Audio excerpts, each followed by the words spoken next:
First Corinthians chapter 5, starting with verse 12. For what business is it of mine to judge outsiders?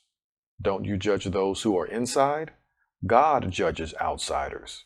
Remove the evil person from among you. In First Corinthians 5, Paul makes a powerful statement about the boundaries of Christian responsibility. What business is it of mine to judge outsiders? This simple question cuts against the grain of a type of Christianity we often see today, one that seeks to apply Christian beliefs and behavior to those outside the faith. In the U.S., it's common to see a form of Christianity that appears overly concerned with non-believers, wanting to preach to them, convert them, and even legislate their behavior to conform to Christian values.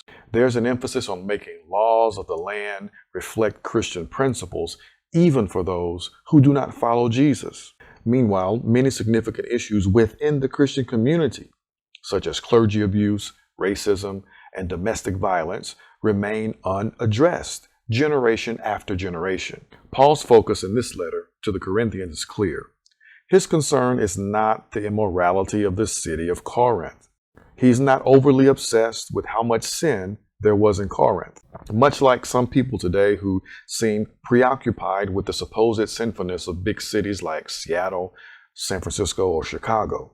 Instead, Paul's concern is for the sin within the church, the body of the believers. He states that it's not his business to judge those outside the church.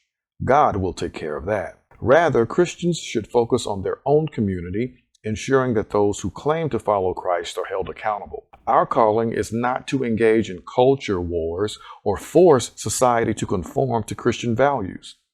Our calling is to model the new life in Christ and to help those within the community grow in faith, knowledge, and Christ-likeness. If we turn our focus inward to addressing the issues within our churches, to holding ourselves accountable, and to being examples of transformed lives, we will then become far more effective witnesses of Christ's love. When we stop trying to control others through political power or legislation and instead focus on living out Christ's teachings within our own communities, we show the world the beauty of a life transformed by the Son of God.